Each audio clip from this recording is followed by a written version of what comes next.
Olá, amigos e amigos do Vai Vendo Podcast. Hoje nós vamos ter mais um bate-papo com uma liderança política de Santa Catarina. Eu tenho aqui comigo a Larissa Stephanie, liderança do PCdoB catarinense, pré-candidata a deputada estadual. Ela que atualmente reside na Manchester catarinense, a nossa querida Joinville. Tudo bem, Larissa? Olá, tudo bem? Muito obrigada pelo convite. Sou a Larissa Stephanie, lá de Joinville. É um prazer te conhecer, tão jovem já na política. É, isso aí, mostrando que a juventude também pode ocupar e construir a política de Santa Catarina. Só pra nós, qual é a tua idade? 24. 24. E quando tu começou na política? Na verdade, eu me envolvo com a política, assim, sempre participei, né, desde nova, desde o final do ensino fundamental, com 14 anos, né, mas participava de alguns atos. 14 aninhos? Já tava meio que acompanhando, foi quando eu comecei a estudar, né, estudar entre aspas, né, muito jovem ainda, mas qual era o teu colégio em Joinville aos 14 anos? Era a Escola Municipal Doutora José Antônio Navarro Lins, lá no Comasa, do lado do Mangue. E aí lá, né, comecei a pesquisar sobre feminismo, comecei a participar de alguns atos, mas fui me organizar dentro da política, dentro de uma, né, da União da Juventude Socialista a partir dos 18 anos. Que daí foi quando eu comecei a me organizar e aí atuar, né, de maneira mais sólida na política. Aí tu já tinha ingressado na faculdade? Isso, estava no primeiro ano da faculdade. E da onde surgiu essa ideia de ser militante de esquerda e se filiar ao PCdoB? Olha, foi um caminho muito longo, né, para entrar dentro do partido, mas resumidamente, né, então dos 14 aos 18 foi uma fase de muita internet, de, né, consumir muito conteúdo, de pesquisar muito, de participar de alguns atos de rua isoladamente, né, mas desde o primeiro momento, quando eu comecei a me entender dentro da política, foi dentro da esquerda, né? Primeiro porque uma das primeiras causas que eu me liguei é o movimento feminista, porque com 14 anos eu era jovem e ia pra escola. Eu era extremamente assediada, sempre, principalmente quando eu tava com o uniforme da escola. Então, né, comecei a me aproximar muito do movimento feminista. Depois, né, aos 16 me compreendi com uma menina LGBT. E aí, obviamente, né, quem é LGBT... é de esquerda, a gente espera que sim, né? Porque é o lado da política que nos defende, né? E respeita as nossas vidas. E aí depois, né? Eu entrei na UJS, né? Que é a União da Juventude Socialista. Não queria entrar em partido, né? Porque a gente sabe que tem esse medo entre a juventude de, né? Se relacionar no partido. Mas deu um tempo, eu comecei a compreender a importância de um partido, a importância de estar dentro de, né, de uma organização que tem um projeto de Brasil. E aí eu conheci o PCdoB e assim, quando eu conheci o PCdoB, eu me apaixonei pelo partido, me apaixonei pelo projeto político do PCdoB e aí me filiei e aí espero ficar até o resto da minha vida lá dentro. Algumas pessoas dizem que se filiar ao PCdoB é coisa de uma elite estudantil, né? Pessoas que se aprofundam um pouco mais, conhecer o que é o socialismo, o comunismo. Nos dias de hoje, na sociedade capitalista que nós vivemos, do consumo, que todo mundo quer ter uma vida melhor, quer frequentar os melhores lugares, quer vestir a melhor roupa, usar o melhor celular. Tu acha que ainda tem espaço para defender o socialismo, o comunismo, ser do PCdoB? Eu acho que, né, primeiro sobre essa questão de ter essa elite intelectual, inclusive foi muito por conta disso que eu vim pro PCdoB, porque quando eu comecei a estudar muito mais, eu percebi que existiam esses movimentos, assim, de que, porque existe de fato, né, pessoas da esquerda que são acadêmicas e que também são muito importantes, porque estudam, produzem ciência, que é algo muito importante para a luta também, mas foi no PCdoB que eu enxerguei que, para além dessa parte teórica, né, eu acho que o PCdoB é o partido que tem algo que, para mim, é o essencial, que é a prática, né, então é um partido que ele não só fica imaginando o mundo que ele quer e discorrendo sobre isso, né, e lendo livros sobre isso, mas ele é um partido que constrói as coisas para isso, que tem um projeto de país, que, né, quando a gente vai ver, por exemplo, as ações do PCdoB e dos nossos deputados, por exemplo, dos nossos vereadores, são aqueles que têm posicionamentos muito concretos, que de fato, né, faz sentido, não aqueles deputados, né, que ora estão defendendo uma coisa, ora estão defendendo outra, né? E aí, né, sobre essa questão de se cabe, né, Eu acho que principalmente depois da queda da União Soviética, né, tem aquela questão, será que o socialismo morreu? Será que os comunistas ainda existem, né? Aquela história de, vai para Cuba, vai para Venezuela. Cuba. E a gente sabe que esse anticomunismo, né, ele não é algo de agora, não é algo novo, né, algo que sempre existiu, que às vezes ele só fica um tempinho escondido, mas ele volta de novo, e isso tá acontecendo nesse momento, né, mas eu entendo que é o movimento comunista, são os comunistas que defendem de fato uma vida digna para a população, né? Tu acha que no comunismo pode ter uma vida melhor do que esse capitalismo nos oferece hoje? Com certeza. Até porque, né, por exemplo, hoje, vou pegar um exemplo, né? O iPhone. Todo mundo quer ter um iPhone, né? E isso, gente, eu gostaria de ter, mas infelizmente eu não tenho porque é muito caro. Mas né? O comunista pode ter iPhone? Então, pode sim. Até porque, assim, o que os comunistas defendem, né? Os comunistas, eles defendem uma sociedade onde todos consigam acessar igualmente produtos, né? Acessar uma vida de qualidade, né? Que não é o que acontece hoje. Hoje, dentro do sistema capitalista, a gente tem 1% da população que acessa tudo que tem de melhor, que, né, tá até acessando outros planetas porque não tem mais o que fazer com o dinheiro, né? E 99% da população que tá na luta, né? E que tem que parcelar um iPhone em 48 vezes, né? Pra conseguir, né, ter um celular de qualidade. Então, quando a gente vai, por exemplo, vou usar como exemplo a China, né, que não é um sistema comunista, mas que tem construído o socialismo. Mas hoje é a vitrine do socialismo. Hoje é um país que a gente utiliza como base para mostrar que é possível uma construção de uma outra realidade. Esse seria o ideal nesse momento? Não seria o ideal. A China ainda precisa melhorar muito para ser o ideal. O que ela precisa melhorar pra gente entender? Precisa alcançar o comunismo, né? A gente ainda, né, a gente não alcançou o comunismo lá, tá no socialismo, mas a gente consegue ver que lá, a qualidade é outra, a vida é outra, né? Mas essa qualidade é para todos lá ou é para um pequeno grupo? Como é que tá essa situação? Hoje, né, eles têm alcançado uma qualidade maior para a população, mas que ainda não é igualitária. Tá? A China não vive o comunismo, não tá vivendo, né, o céu na terra, né? E a gente nem pode ter esse discurso. Hoje eles têm buscado, né, e construído uma sociedade mais igualitária, mas ele está ainda nesse caminho. Ele ainda está nessa construção. Ele ainda está construindo o socialismo, né? Será que a vida das pessoas lá, eu digo assim, sim, a população, nós estamos falando aqui, os trabalhadores e tal, será que está melhor do que a do brasileiro hoje, por exemplo, que é um país capitalista? Isso com certeza está, né? Tu estuda, tu tem essas informações? A gente tem um camarada no partido, que é o Elias Jabbour, que principalmente o meu companheiro é muito fã dele, né? E ele sempre comenta muito, a gente conversa até assim de almoço, assim. E o Elias, ele estuda a China, ele é um grande estudioso de China. Inclusive, o cara é tão estudioso da China que ele dá aula sobre a China lá na China, né? E ele é do PCdoB, hoje ele é referência não só no Brasil, mas por todo o mundo.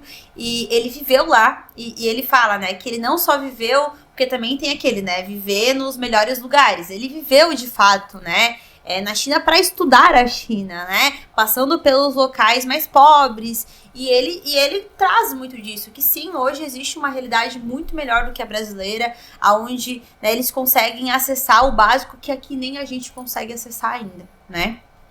A gente falou em estudar a China, estudar o comunismo, eu pulei um pouquinho do teu currículo, que eu vejo que tu é muito bem informada, discorre sobre tudo. Qual é a tua formação, Larissa? Eu sou formada em administração, sou bacharel em administração de empresas, né?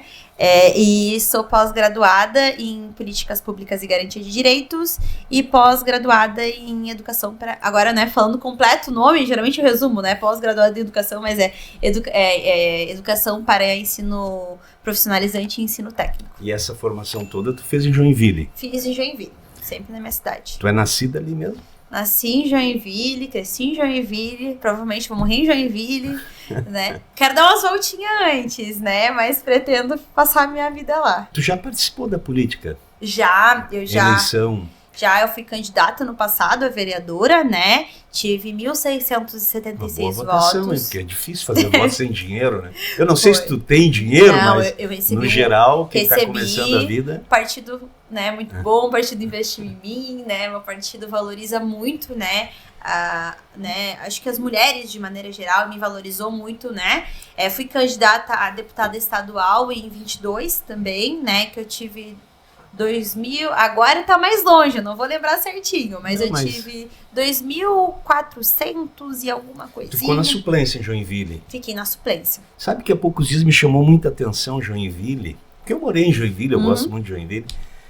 Um vereador lá, que infelizmente, acho que ele não conhece a história de Joinville, que Joinville é uma cidade feita por trabalhadores imigrantes, né?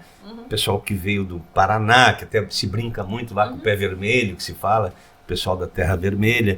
E agora começou a vir muita gente do Norte e Nordeste, que são as pessoas que pegam no pesado. Muitos setores que, assim como Blumenau, as pessoas que têm uma condição de vida um pouco melhor, que são da própria cidade, querem estudar para fazer outra coisa e não querem desenvolver essas atividades que são importantes. E esse vereador chegou a comentar uma proposta ridícula, inconstitucional, mas ele, talvez para ganhar like, né? E ganhou? Queria fazer infelizmente, queria fazer uma lei para que não se permitisse, né, a migração de pessoas do Norte e Nordeste. Primeiro ele confundiu até o que é o Norte e Nordeste, para Joinville. Qual é o teu ponto de vista com relação ao migrante, essa questão das pessoas tentarem buscar uma vida melhor? Como é que tu vê essa situação? Primeiro, assim, que esse cara, ele é extremamente problemático, né? Eu acho que é um absurdo esse cara ser um vereador. Para mim, ele deveria ser cassado, porque essa política, a gente sabe o porquê que ele defende ela, que é um tipo de política racista, né? Porque não se faz nenhum comentário desse, né? Por exemplo, sobre as pessoas que vieram do Rio Grande do Sul. A minha família veio do Rio Grande do Sul, do meu companheiro veio do Paraná, né, para Santa Catarina. Então a gente sabe qual é o problema e por que o problema é em especial o norte e em especial... Ele recebeu algum tipo de censura na Câmara, pelo menos? A gente tem só uma vereadora que é de esquerda, mas de maneira geral, os vereadores, mesmo aqueles que não são do meu campo político, perceberam que ele estava sendo problemático. O partido dele repreendeu, suspendeu, né? Mas é muito pouco isso, né? Ele foi suspenso das atividades partidárias, né? Nas reuniões do partido, mas ele continua sendo vereador, né? Então, acho que esse é o primeiro ponto. Felizmente, né, os outros vereadores não o apoiaram, muito pelo contrário, e eu sei que ele é um cara que ele quer ser o Nicolas Ferreira de Santa Catarina, então ele fica lançando esses absurdos, porque pra gente é absurdo, pra gente, né, jamais iria defender um negócio desse. Mas, infelizmente, tem pessoas que concordam com esse feita discurso. Por migrantes, né? Infelizmente, esse discurso acaba pegando e aconteceu o que aconteceu, que por mais que ele recebeu muito ataque, recebeu denúncias, ele também recebeu muito like e ganhou muitos seguidores, né? E aí, né, falando em especial sobre a migração, é o que tu disse, né? Não tem como contar a história de Santa Catarina, em especial da minha cidade, que é Joinville, sem contar, né, a história das migrações, né? A gente tem... Eu nasci no Comasa, que é um bairro na Zona Leste, que é um bairro que ele, na verdade, ele foi criado por conta da Tupi, da empresa Tupi, que é uma grande metalúrgica, né, fundição, né, de Joinville. E o meu bairro, ele era um residencial, assim mesmo, de pessoas, que foi construído ali pela Tupi para as pessoas morarem. E dentro do meu bairro tem o que a gente chama de Vila Paraná. Porque veio tanto paranaense que eles construíram uma vilinha lá do Paraná. Região da Papa 23, não? Isso daí já no Iririú, mas lado, né? No Iririú também tem muito paranaense, sim, tá? Joinville inteiro, né? E então, tipo, a nossa cidade é uma cidade construída por migrantes, né? Que vieram de vários locais. A gente teve uma onda de migração do Rio Grande do Sul, tivemos uma onda de migração do Paraná, a gente teve, né, cerca de 10, 12, 13 anos atrás, uma migração haitiana muito grande. A gente teve até recentemente uma migração venezuelana. Aí falando daquelas que nos chamam mais atenção no dia a dia, né? Mas, obviamente, que sempre tem vindo gente de tudo quanto é lugar, né? Aí agora, recentemente, tem vindo uma migração paraense, né? Então, pra gente, né, que é uma cidade que teve um pulo habitacional gigantesca por causa da migração, e que esse pulo habitacional foi o que possibilitou o nosso avanço, inclusive econômico da cidade, a gente tem que agradecer a quem tá vindo pra nossa cidade. A nossa cidade alcançou o pleno emprego. A nossa cidade tem muito emprego, a nossa cidade, tem tudo. Então, que bom que as pessoas estão vindo pra lá pra agregar, pra trabalhar. Ninguém tá vindo, né, pra Joinville ou pra Santa Catarina, né, não querendo algo diferente. E é uma contradição nessa elite, porque muitos empresários reclamam a falta de mão de obra, né? Exatamente. E o que seria de Joinville sem essa mão de obra? E qual é a tua área de atuação, teu trabalho? O que tu faz na vida para sobreviver? Porque de política a gente não sobrevive, né? Eu sei disso. Mas eu trabalho da política, de certa maneira. Hoje eu trabalho com pesquisa, né? Eu sou pesquisadora na área de políticas públicas para esporte. Eu trabalho no Instituto de Pesquisa e Inteligência Esportiva. É ligado ao órgão estatal? À Universidade Federal do Paraná. E aí tu fez por concurso? Como é que Edital. Edital. Edital. É um concurso via edital.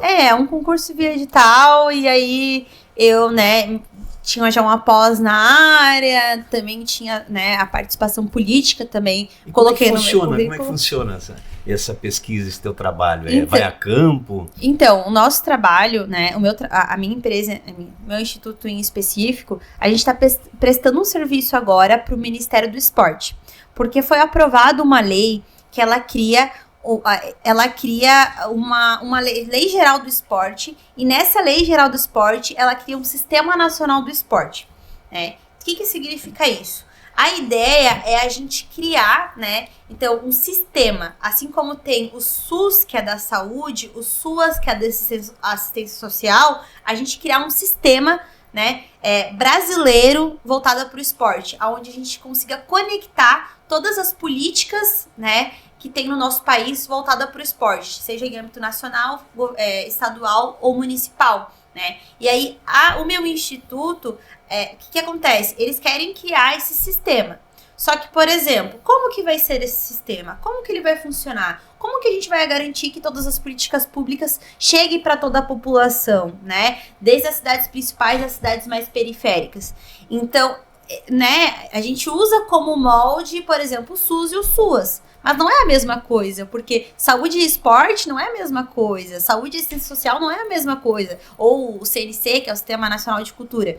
Então, a gente está oferecendo um serviço, né, pro Ministério do Esporte, que é pesquisando, né, dados de como o esporte funciona hoje, comparando também os sistemas que já existem com como pode ser consolidado o Sistema Nacional do Esporte. Então, é um trabalho de pesquisa mesmo, né? Então, a gente entra em contato com pessoas dos outros sistemas, entra em contato com pessoas que atuam na área do esporte, com as federações, né? Para pesquisar como funciona hoje. Esporte profissional e amador também. Todos os 3 níveis. Esporte para toda a vida, iniciação esportiva e esporte... Esporte de alto rendimento, eu recebi uma colinha aqui, né? Então, nesses 3 níveis do esporte, né? Para além disso, o instituto que eu trabalho, a gente tem hoje uma plataforma de Power BI, né? Que hoje é a plataforma mais completa do Brasil com os dados sobre o esporte brasileiro. Nem o governo, nem o Ministério do Esporte tem um sistema tão avançado como o do IPE, que é o meu trabalho aqui, ó, inclusive fazendo a propaganda, né? Conheço o IPE aqui, ó. Né? Então, nem o Ministério do Esporte tem uma plataforma tão completa. E óbvio, né, gente, que é uma plataforma no Instituto da Universidade Federal do Paraná, né? Por isso que é tão boa. Que legal. Eu pratico esporte de alto rendimento também. Né? Eu corro 3 minutos e descanso 1 hora. Esse eu também pratico. Quando tu chegou aqui, eu vi que tu sabe o que é o home office, né? Que é ligado à culinária alemã, iguaria alemã, e tu já reconheceu, vocês têm aqui também, né? Porque lá em Joinville também é fundado por alemães, né? Mas eu quero fazer um teste contigo, ver se tu é de Joinville mesmo, né? Tu disse que nasceu lá e tal, né? Tu já comeu caranguejo, não? Comi. E gosta? Eu sou vegetariana. Hoje. Tá. Comi no passado. Segundo teste, tu tem bicicleta ou não? Não tenho. É porque eu moro num apartamento, gente. Mas tu já teve, então? Já tive. Aí eu tinha uma lá em casa, mas daí não tinha onde guardar. É que Joinville é a cidade das bicicletas, né? Sim, mas eu sou muito preguiçosa. Sério? Sou muito preguiçosa. Mas tu tá numa corrida que vai ser cansativa, porque é ser deputada estadual, Tu te deslocou até Blumenau, tu vai deslocar no estado inteiro, né? Tu já tem experiência de campanha. Qual é a tua visão sobre a mobilidade urbana? O que tu pensa como uma liderança política? O que poderia contribuir né, nessa área? Então, assim, uma das minhas principais lutas é mobilidade. Na minha cidade, né, eu faço uma luta muito grande em defesa da tarifa zero, né? Porque a gente sabe como a mobilidade ela é uma ferramenta para acessar todos os nossos direitos, né? Sem contar que, para além da mobilidade municipal, hoje a gente tem uma dificuldade muito grande em Santa Catarina, inclusive, que é as intermunicipais, né? Joinville, por exemplo, agora a gente tem a metrópole de Joinville, a gente tá chique, né? E conta Araquari, conta ali, né, as regiões, Guaramirim, Bibi, Bobó. E, por exemplo, né, hoje, pô, é muito difícil se locomover entre essas cidades, né, principalmente Araquari, que é uma cidade aqui ali do lado, a galera que trabalha na cidade tem uma dificuldade muito grande, então a gente precisa ainda discutir como que a gente consegue, né, garantir dentro das cidades, né, um transporte para todo mundo e também a gente consegue garantir esses contatos entre as cidades para que as pessoas consigam se locomover com qualidade. Araquari praticamente já emendou com Joinville, né? Mas Araquari tá crescendo, gente. Tem tanto loteamento lá que acho que daqui a pouco vai nascer uma nova Joinville. Larissa, mas tu acha que é possível? O nosso país ainda é um país em desenvolvimento, um país pobre, tem muitas necessidades, muitas áreas que necessitam de investimento. Tu acha que é possível viabilizar o transporte coletivo tarifa zero? Acho que sim. E não só acho, eu tenho certeza, tá? Porque quando a gente olha para a luta da tarifa zero, né, a primeira coisa que a gente tem que ter em vista não é nem a questão financeira, é pensar, é prioridade? Se é prioridade, a gente dá um jeito. É o que a gente fez com a saúde, né? E que hoje a gente tem o SUS, que é um Sistema Único da Saúde, né? A gente entendeu que saúde é prioridade, logo a gente dá um jeito para tornar a saúde possível para todo mundo. Tem seus problemas o SUS? Tem os seus problemas, mas tem muitas qualidades. E é um sistema incrível, reconhecido mundialmente, né? Então, se o transporte é considerado uma prioridade, o que para mim é prioridade, porque, né, já falei, mas volto a repetir, não acessamos educação sem transporte, não acessamos saúde sem esporte, não acessamos cultura, lazer, nada sem transporte, né? Então, aí a gente vai ver como que é, né? E vale lembrar que há 15 anos atrás, quando a gente falava de transporte gratuito, de tarifa zero, era impossível. Mas hoje a gente já tem mais de 130 cidades no país que tem tarifa zero, né? Então, pô, se 130 cidades do país... E olha que esse dado já deve estar desatualizado, né? Se pesquisar no Google, deve ter mais coisa e já deve ter mais locais. O transporte coletivo de Joinville recebe subvenção da Prefeitura Municipal? Sim, hoje o transporte de Joinville, ele recebe um aporte, né, do Estado para que ele, em tese, não seja tão caro, mas a nossa tarifa é caríssima, né? Inclusive, hoje a nossa briga em Joinville, né, é porque a gente entende que existe um monopólio no transporte, que é a Transtus e Jundion, né, elas se juntaram, uma empresa só. Inclusive, essa semana tá dando encrenca lá, porque a gente teve uma audiência pública recentemente sobre o transporte da cidade, né? E aí eles foram apresentar os dados, os números, porque a gente foi pedir por mais, também fomos pedir a tarifa zero, mas também falar sobre a disponibilidade de mais ônibus. Aí eles colocaram ali qual era o índice de ônibus vazio e tudo mais, porque os ônibus vão cheio e volta vazio, daí por isso que eles não podem colocar mais ônibus. Assim, gente, beleza que volta vazio, mas o que não pode ir é um ônibus cheio com gente lotado quase no colo do motorista, né?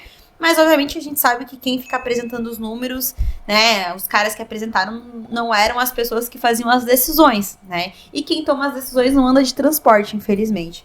Então, né, a gente tem esse debate muito grande. Recentemente, inclusive, a gente teve 3 funcionários demitidos da Transtusa porque eles denunciaram os casos que eles estavam passando. Teve um motorista, inclusive, que se negou a dirigir um caminhão sem freio, né, e falou que não ia dirigir, foi demitido, tá? A gente teve um motorista que ele gravava, tipo, uns vídeos, assim, botava a câmera em cima, assim, aonde ele tava dirigindo, ele tava falando, assim, sobre os problemas de dirigir o ônibus, foi demitido por justa causa. Então, assim, essa situação que a gente tem hoje, um ônibus caro, né, extremamente caro, precário e que nem para o funcionário, né? O governo federal colocou na pauta de estudos agora a questão do transporte coletivo gratuito para todo o país, né? Com relação, eu sei que tu já teve em sala de aula, tu já professora, né?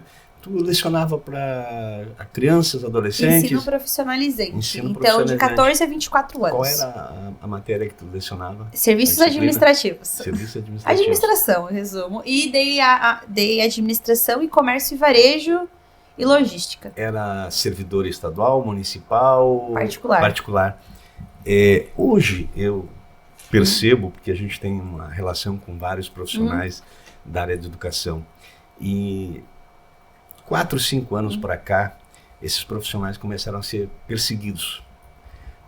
Em razão de uma série de fatos, de questões que envolve um modelo educacional de Santa Catarina, do Brasil, porque aqui existe uma linha de pensamento político que hoje é majoritária, queira ou não, né?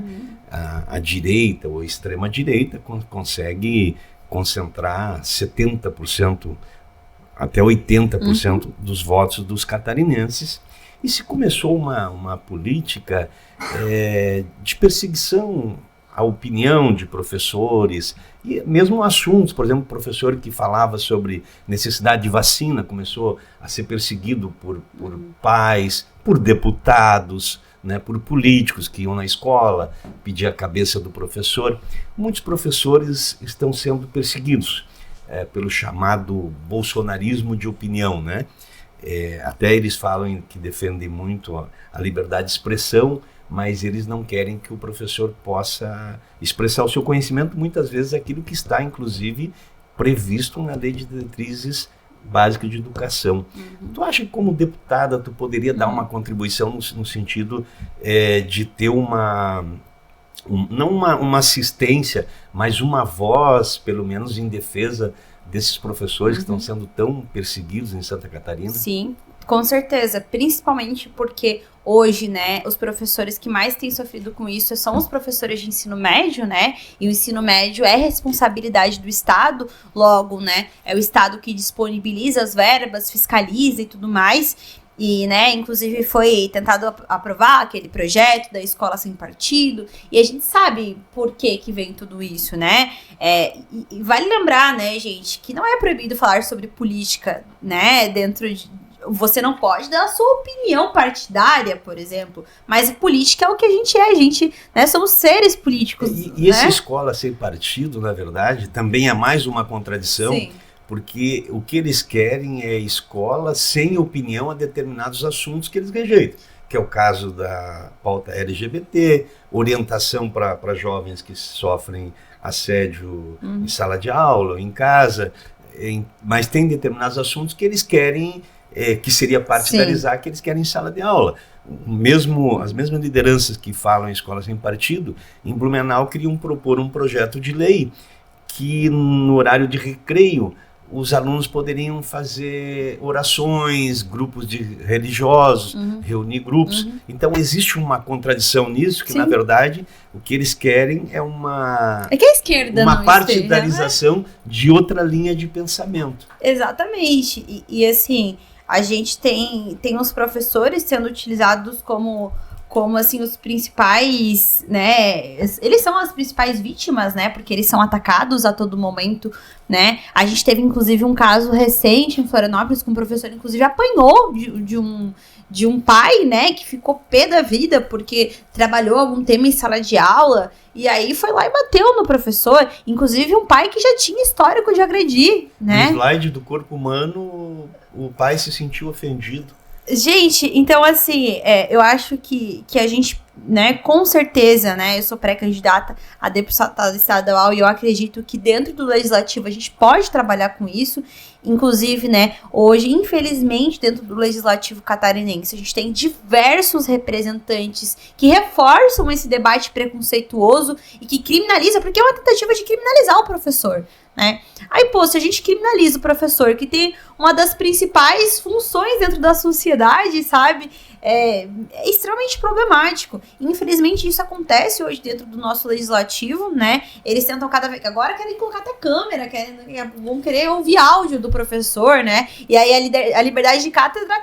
Cadê, né? Sumiu, o professor não tem mais liberdade para dar sua aula, assim. E aí eles que falam tanto de liberdade de expressão, novamente, né, acabam caindo na hipocrisia. Só que esse segmento se organizou muito. Hoje Sim. eles têm vários deputados, inclusive tem deputadas jovens, né?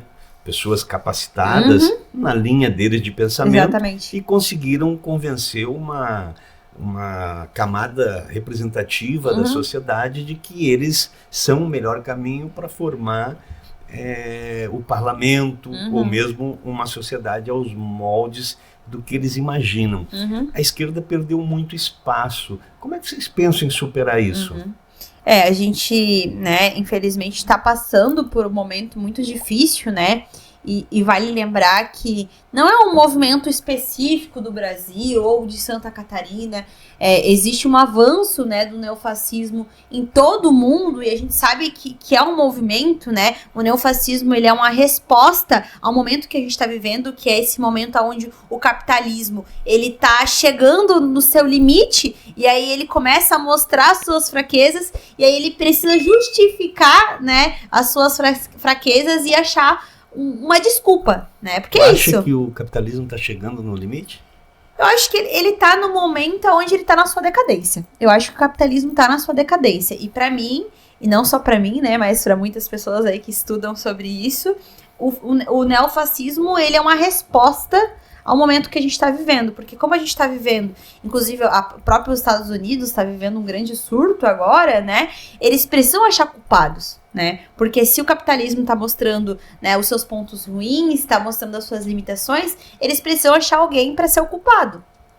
E aí, né, quem que é o culpado é nós, né, a esquerda, é o petismo, né, é os comunistas, e esse não é um movimento novo. Então a gente está vivendo um momento histórico muito difícil, né, mas ao mesmo tempo que esse momento é muito difícil, a ponto da gente ser colocado, né, por esse lado da extrema direita, como os inimigos, né, ao mesmo tempo eu acho que existe uma oportunidade da gente voltar a crescer, mas para isso a gente precisa do quê? De unidade, né? A gente precisa entender qual é o nosso verdadeiro inimigo. A revolução não vai acontecer amanhã, né? Então qual que é a nossa defesa hoje? A nossa defesa é a defesa da democracia, né? É a defesa da soberania nacional. E aí, obviamente, a gente vai construir agora, nesse momento, uma unidade em defesa disso tudo, né? E eu acredito que sim, existe uma possibilidade, né? Se a esquerda se organizar, da gente retomar esse espaço mais, acho que, protagonista, né?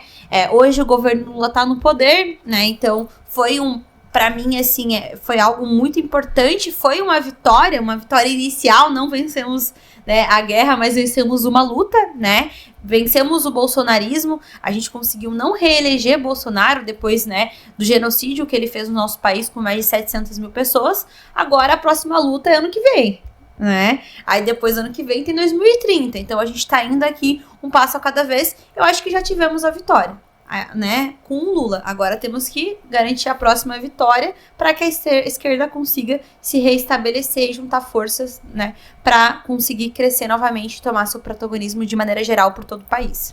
Mas tu acha que é possível conquistar o coração, por exemplo, daquele motoboy que está ali trabalhando e quando ele vê alguém de esquerda defendendo uma bandeira, ele pensa assim, não, mas eu quero ser o velho da van, eu não quero ser o socialista que divide o que tem, melhorar um pouquinho de vida, eu quero ser o dono do Banco Itaú. Como é que faz? Você se identifica como alguém que defende o povo, mas de repente o povo não vê na esquerda, ou no PCdoB, ou na tua atuação, um defensor. Como é que faz para dialogar, para convencer essa pessoa que está lá na base da pirâmide, trabalhando para pagar o boleto, correndo atrás, e ele é feliz sendo um pobre de direita? Infelizmente, né, acontece muito disso, tem muito pobre de direita, né, e eu acho que vale lembrar, né, que a elite, né, que essas pessoas, né, que detêm o 1% de toda a riqueza, eles têm um poder muito grande sobre as pessoas, né? Porque eles são quem controlam, né? A economia, são eles que controlam as mídias, muitas vezes, não tô falando aqui, tá, gente? Tô falando das grandes mídias, Mas eles controlam a distribuição, do conteúdo também. Exatamente. Tá? Nós estamos submetidos aos detentores, né, do YouTube, do Facebook, do Instagram. Vamos ver se esse vídeo vai chegar para tanta gente igual, né? Talvez uns que não falem tanto de política, talvez uns que não falem, né? Nós não podemos nos iludir, né? Existe um filtro onde eles distribuem, né, as informações de acordo com o que interessa para eles terem um controle do planeta, né? E querendo ou não, tudo isso acaba chegando na população, né?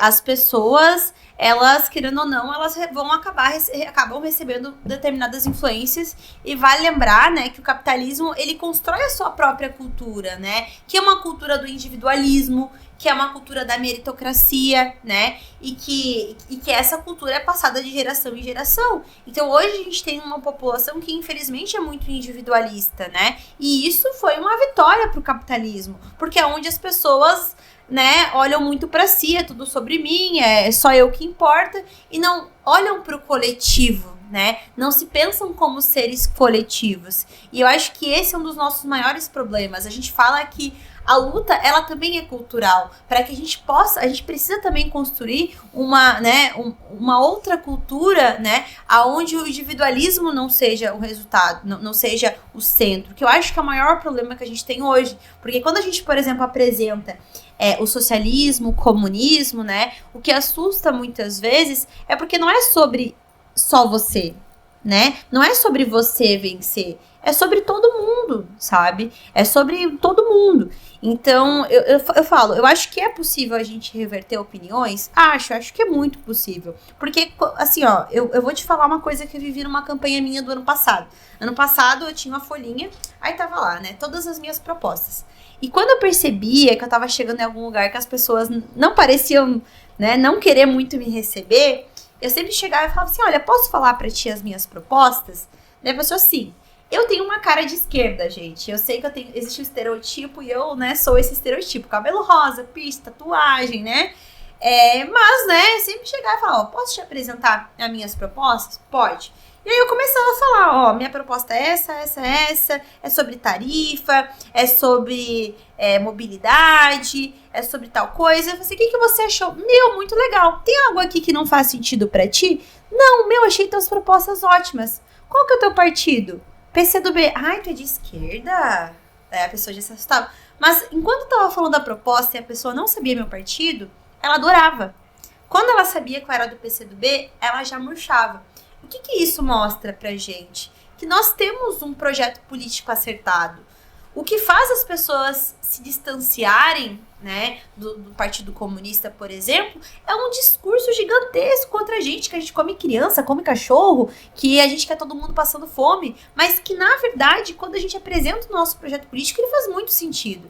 Se tu for analisar projetos políticos, projetos de cidade, de estado, de país, de comunistas, e comparar com projetos de país, de pessoas do centro ou da direita, né, ou da esquerda, inclusive, mas que não são comunistas, tu vai ver uma diferença muito grande de projeto de cidade, de estado ou de país. Porque a gente tem um olhar muito coletivo, né?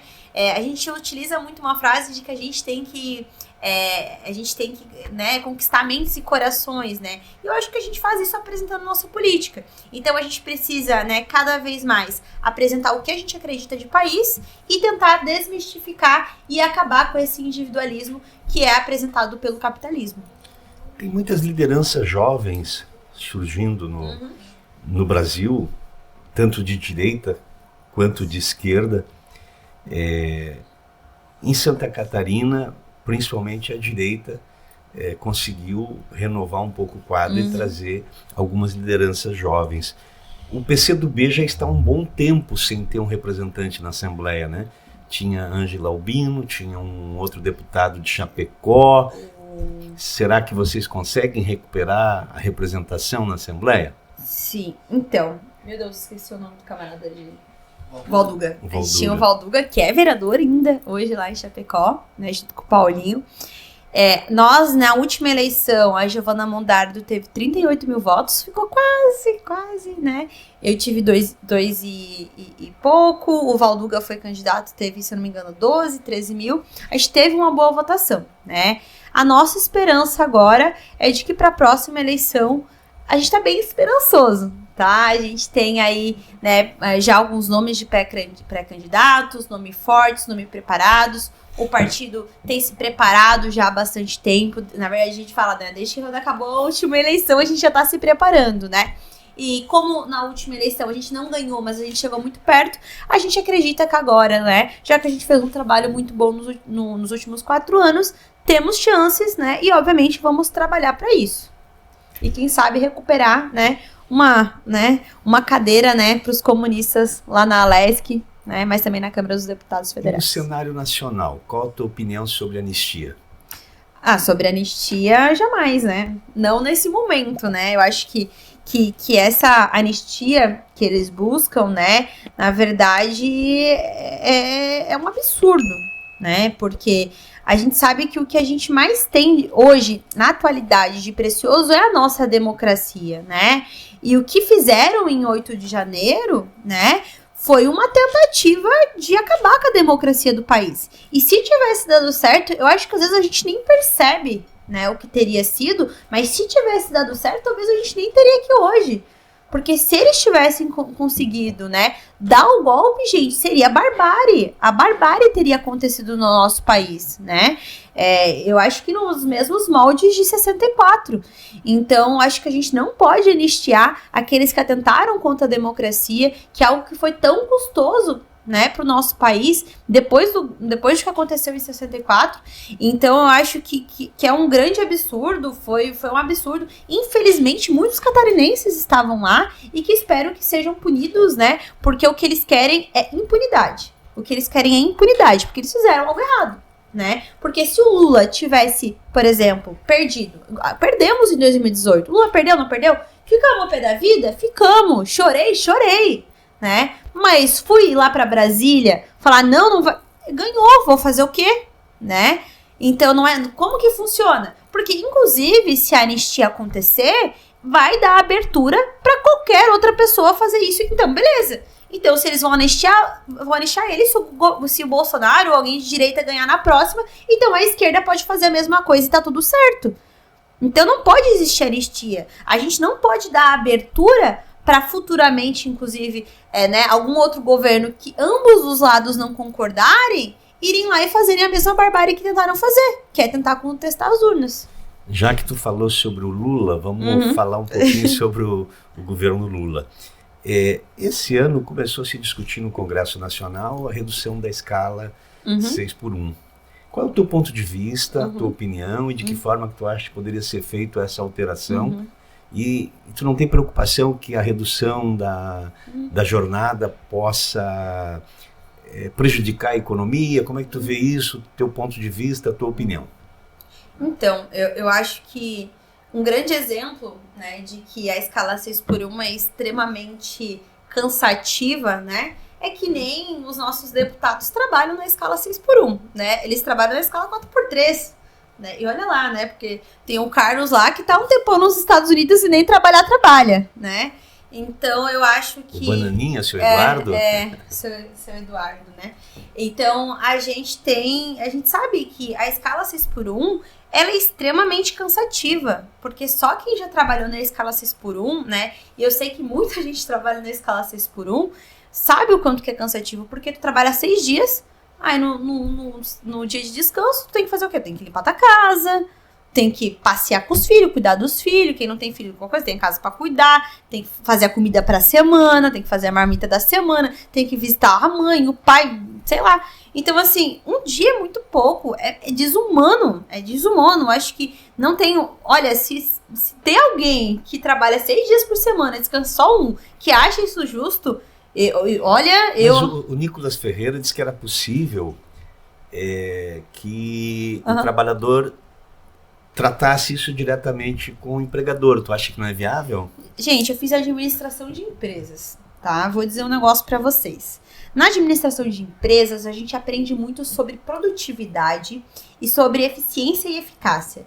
E dentro do conceito de eficiência, a gente diz que a gente tem que sempre fazer mais utilizando o menos recurso possível, né? E o que é recurso para uma empresa? Recurso é dinheiro, recurso é tempo, recurso é matéria-prima, mas recurso é as pessoas também, né? Eu não tô falando minha opinião, tô falando o que eu aprendi na faculdade. Então, se você puder produzir mais, né, utilizando o mínimo de pessoas possíveis e pagando o mínimo possível, é o que acontece na grande maioria, né? Então, é a mesma coisa, por exemplo, que a gente for discutir, era antigamente a discussão das férias, né? A discussão, a gente já teve a diminuição da carga horária, né, de 48 para 44 horas com a Constituição. Quando a gente foi falar, né, eu não tava nem perto de nascer naquela época, né? Mas quando foi se discutir, por exemplo, férias, gente, era o maior absurdo. Não, vai acabar com o país, vai quebrar a economia. As pessoas não vão trabalhar. E a pessoa vai receber ainda. Como que isso vai acontecer? E tá acontecendo, estamos vivendo, né? Tá tudo acontecendo normal. A grande questão é, a dignidade do trabalhador é uma prioridade pra gente? É importante que as pessoas tenham dignidade? Porque pra mim não faz sentido a gente ter uma sociedade que gera dinheiro pra caramba e a gente não consegue garantir dignidade mínima, que é ficar 2 dias em casa, sabe? Então eu acho que sim, é possível, né? A economia talvez pedale. A economia dá seu jeito. O que a gente precisa é garantir dignidade para as pessoas. Sabe, Larissa, tu falou aqui em produtividade, né? Cada vez produzir mais usando menos recursos. E aí me veio uma questão que é a inteligência artificial e que me faz, inclusive, rever toda essa questão até ideológica, porque eu sou uma pessoa que não sou de confrontar com o capitalismo. Eu me identifico como um social-democrata, né? Se melhora um pouquinho aquilo que a gente tem.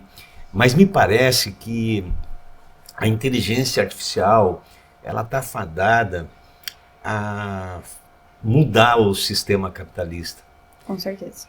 Porque à medida que a capacidade de produção se concentrar na mão de poucas pessoas, não haverá outra saída senão a inserção de uma renda mínima, distribuição de renda, né, distribuição da riqueza. Me parece que aí nesse sentido a China tem apontado um norte, né? Primeiro que renda mínima deveria ser o mínimo, né? Quando eu fui candidata em 22, uma das minhas propostas era um projeto de renda mínima, né? Para o Estado, infelizmente não ganhei, então não tá aí, mas acho que isso, inclusive, deveria existir antes da inteligência artificial.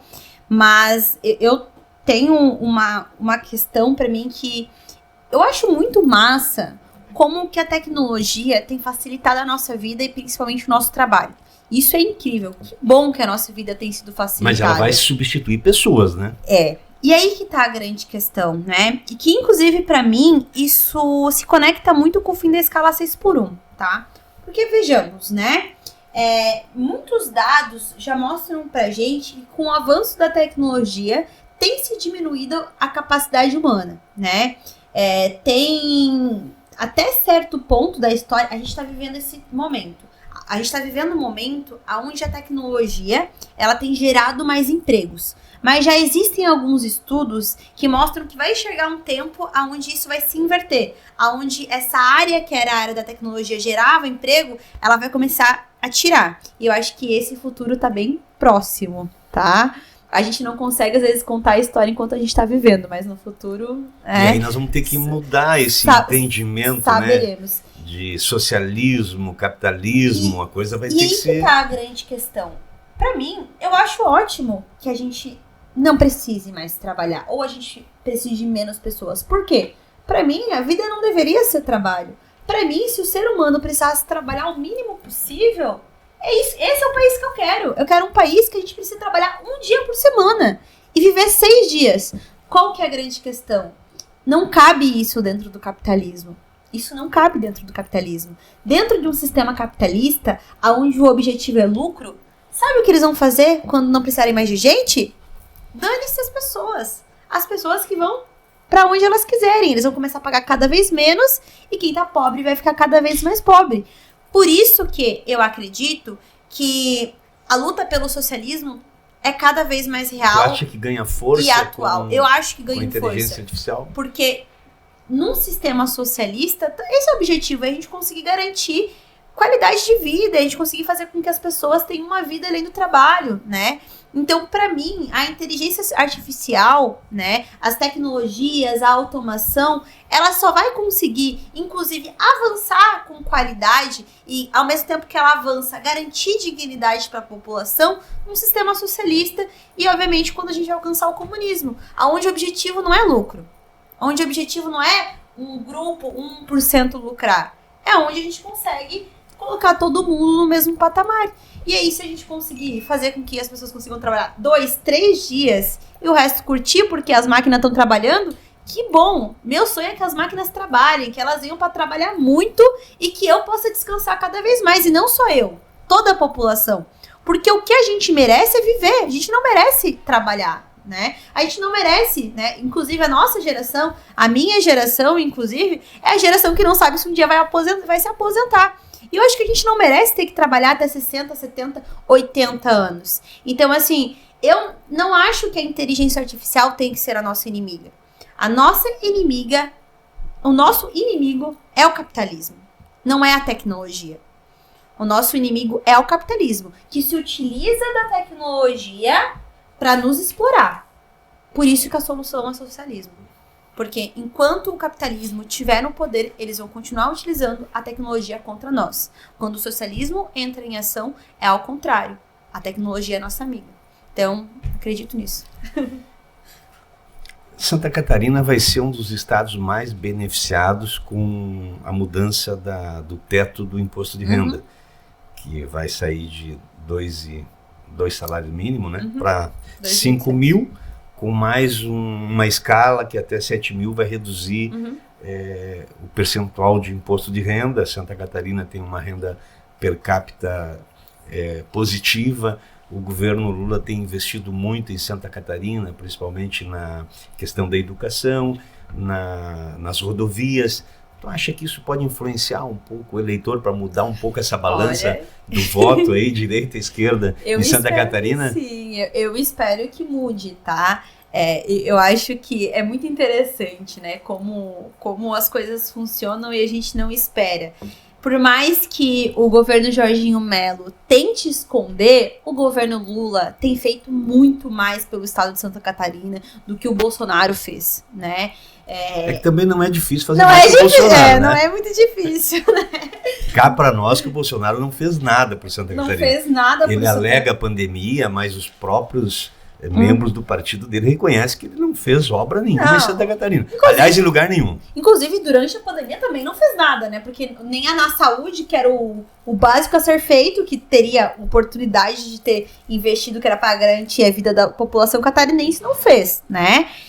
Eu acho que sim, o governo Lula, né, tem tido muitos sucessos, em especial em Santa Catarina. A gente tem visto muitas obras. É legal, assim, de vez em quando eu tô viajando pelo estado, olha só a obra que o Lula tá fazendo, vai fazer, né? Tem a plaquinha do governo, né, do governo do Brasil. Então, acredito que vai ser um argumento, né? E aí, obviamente, cabe pra gente que tá na política, né, se armar desse argumento para apresentar para as pessoas, né? Olha, né? Tá vendo aquela política lá que a gente lutou, que a gente tava com o plebiscito popular, pedindo, né, para que as pessoas que recebam até 5 mil, né, sejam isentas de pagar imposto de renda? Pois é, o nosso estado tá sendo um dos mais beneficiados. Olha que massa, né? E é um projeto que a galera, né, aqui em Santa Catarina tem o discurso dos nossos deputados: não, isso daí vai acabar com a gente, vai acabar com os nossos empresários. Mas o nosso estado está sendo um dos mais beneficiados. Então, eu acredito que sim, que se a gente conseguir apresentar isso para a população, vai ser ótimo. E, inclusive, a gente já teve um aumento da popularidade do governo Lula. Agora é manter, porque tem um ano ainda, né, nessa luta. Larissa, para a gente encerrar esse nosso primeiro bate-papo, eu espero que até a eleição do ano que vem, a gente volte a trocar uma ideia aqui. O que o aumento das mulheres na política, mais mulheres eleitas, deputadas, hoje eu não sei nem quantas mulheres nós temos na Assembleia, mas eu creio que não seja mais do que 10 ou 20%. O que pode mudar na vida das pessoas, na vida das mulheres, na vida dos jovens, aumentando a representatividade na Assembleia Legislativa, e que tipo de deputada seria a Larissa caso ela seja vitoriosa em 2026? Eu acho que mais mulheres na política, né? É uma reparação primeiro histórica, né? Nós precisamos que, né, as nossas mulheres ocupem e apresentem as nossas políticas e as nossas prioridades, porque nós mulheres temos as nossas singularidades, né? Não é, portanto, né, que nós mulheres somos uma das pioneiras na luta pelo fim da escala 6x1, porque são as mulheres que final de semana têm que cuidar dos filhos, que são as mulheres que têm dupla ou tripla jornada de trabalho, porque trabalho, né? Porque o que é feito dentro de casa também é trabalho, né? E é muito cansativo. Então acho que a gente precisa de mais das nossas para apresentar a nossa vivência, defender as nossas pautas, porque a gente sabe que muitas vezes nós mulheres, né, carregamos muito do peso de sermos trabalhadoras, de sermos donas de casa, né? E viver a cidade, toda a violência, né? Porque a gente ainda tem muito caso de violência contra a mulher. Então, acho que é reparação histórica. Eu sou uma grande defensora, inclusive, de cotas dentro do legislativo para mulheres. Eu acho que tinha que ter paridade de gênero. Tem gente que me acha muito radical, mas não tenho nenhum problema com isso, porque eu quero ir na raiz do problema mesmo, né? Então, precisamos mais da nossa, mas trago um recorte, mais mulheres das nossas que defendam as nossas, né? Precisamos de mais feministas. E, né, eu pretendo, obviamente, ser essa pessoa, né, sou pré-candidata a deputada, eu quero apresentar, né, para além de ser uma mulher, apresentar qual é a visão de uma mulher jovem para a política, né, de uma renovação da política, de uma política que, infelizmente, muitas vezes a gente não vê na Câmara de Deputados, porque nós somos pouco representadas e ainda temos, né, dentro dessas poucas representações, ainda mulheres que não nos representam, né, mulheres antifeministas e que são contra as pautas que nos manteram e nos mantêm dentro da política. E também quero levar, né, a questão de ser uma mulher LGBT, né, porque a gente sabe que as mulheres LGBTs ainda são menores ainda. Acho que hoje, dentro da Câmara dos Deputados, a gente não tem nenhuma mulher LGBT. A gente tem a Carla Aires, que entrou, ficou um tempinho, mas era só, né, por um tempo mesmo, foi cobrir férias de alguém. Então, quero poder ser essa pessoa, né? Quero poder levar também a luta de uma mulher comunista, né? Uma mulher que olha para as mulheres trabalhadoras, que olha para as mulheres que mais precisa e que olha para as mulheres e as suas interseccionalidades, né? Porque nós mulheres não somos todas iguais, mas, né, nós somos diferentes também e a gente precisa, né, levar todas essas mulheres, né? A gente precisa levar as individualidades das mulheres LGBTs, das mulheres negras, das mulheres dos campos, das mulheres dos rios, dos mares. A gente precisa levar todas essas individualidades que a gente ainda sabe que não são representadas e aonde são muito pouco ainda, né? Então, eu espero ser essa pessoa, né? Hoje estou como pré-candidata e espero, né, chegar na minha candidatura ano que vem para poder representar esse conjunto de ideias. Então, uma mulher inteligente, dinâmica, vejo que muito preparada, com certeza lê muito. Que livro tu sugere para as mulheres de esquerda? Que livro tu deixaria como sugestão para quem está aqui te assistindo? Olha, vou deixar um livro para quem está iniciando, tá? Na política. Tem um livro da Manuela Dávila. Ela tem vários livros que são muito iniciais, mas que são muito importantes, e eu vejo que hoje a gente precisa se apossar, nós mulheres, do discurso feminista. Então, a Manu tem um livro, o livro da Manuela Dávila, Porque Lutamos, tá? É um livro muito bom, ele é um livro muito inicial que fala sobre feminismo, mas que ele traz vários recortes de falas de mulheres que ocupam a política, mulheres de vários partidos, então eu acho muito legal, né? Trazendo as violências que elas passaram, mas também a maneira como elas se organizam para passar isso. Então, pô, acho que a leitura de cabeceira, porque Lutamos, da Manuela Dávila, tem, né, mulheres negras, mulheres brancas, mulheres indígenas, que trazem um pouco da luta feminista, muito legal, iniciante, mas muito massa. E aí, obviamente, né, também se aprofundar, a gente tem vários livros da Angela Davis, que também é uma feminista muito importante, mas também, para além de mulheres, o Manifesto Comunista, tem um livro, né, muito bom que é o início da propriedade privada. Peraí, vou pegar o... Como que é? A origem da família, da propriedade privada e do Estado. Do Engels. Esse livro é muito bom, inclusive no meu TCC eu falei sobre ele, porque nele também fala um pouquinho sobre como que a mulher é vista dentro dessa sociedade, porque a gente é vista como propriedade ainda, né? E é por isso que, como a gente é vista como propriedade, a gente ainda, né, é usada, né, como instrumento ainda. Então fica aí essas indicações. Larissa, obrigado pela tua presença. Com essa nós encerramos Por que Lutamos? Porque lutamos.